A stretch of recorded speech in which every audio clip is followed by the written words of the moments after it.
Hey, my loves, I pray everyone is doing well. I pray that you're finding this message in good spirits. And I just ask that you comment, like, and subscribe to help me to push the gospel forward. With that being said, as I was on my way into church this morning, God was speaking after speaking after speaking. He was just hitting me with different messages. And he was just hitting me with clarity and giving me insight to what he's doing. I walked past this office building, and you know how they have the executive parking spots, and they're lined up right by the front door, and it said Humphrey. I paid it. I looked at it, and as soon as I looked away, the Holy Spirit said, look it up. So I Googled it. And the meaning of the spelling of Humphrey is Humprey. And at the origin German, it says origin German meaning peaceful warrior. Humphrey is a vintage boy's name of an old German origin meaning peaceful warrior. Once the embodiment of style, Humphrey is now beautiful, rare, and poised for an epic comeback. God is saying to you on today, you have been knocked down, you have been worn for God, you've been going strong for God, but you're finna make an epic comeback. It don't matter what man say. It don't matter what you're coming up, what has coming up against you. God said, this is your time. This is your hour to make an epic comeback. And I just hit the camera, and the camera shook, and that is confirmation. You're finna shake ground what God is going to use you for.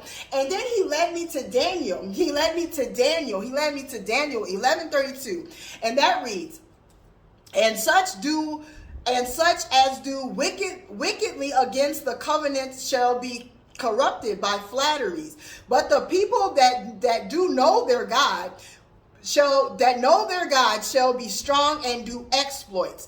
What does exploits mean? Let's go to the definition of that.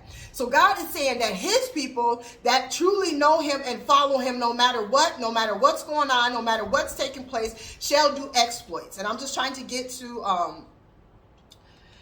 that meaning right here. And it reads, and this is the meaning under the Bible meaning on, if you look it up, you're going to look up underneath the Bible meaning of it. And it says an exploit is an heroic deed of achievement, and a great and daring feat of the Bible is full of illustrations of men and women who did exploits for God. So you're doing exploits for God. This thing that you're doing is not for yourself. It is for God. So it can't be touched. It can't be moved. It's going to be pushed forward. And God said in this hour, he's bringing that thing to fruition, and you're going to do exploits for him. He's making ways where there seems to be no way. He's opening up doors widely, and he's saying you're going to do exploits for him. And then it says remote exploits, workers over networks, over exploits on the valuability without prior access or vulnerable systems. Local exploits require prior access to valuable systems and increase in privilege of the attacker past those granted by security and administrators. So it don't matter the attacks. It don't matter. God will use that very thing to raise you up. He will use that very thing to set you out in front of the people. He will use that very thing to put you out in front of the people, to bless the people with his word. He's going to use you in a mighty way. There's no stopping it. It's going forth. This is your hour. You're going from the pit to the palace. God is saying this thing is happening right now. So stop looking at what you see, because it don't matter what you see. We serve a mighty God. We serve a spiritual God. He's high above everything, and he makes ways where there seems to be no way. And right now he's making a way for you. You need to believe. You need to believe. Have a blessed one.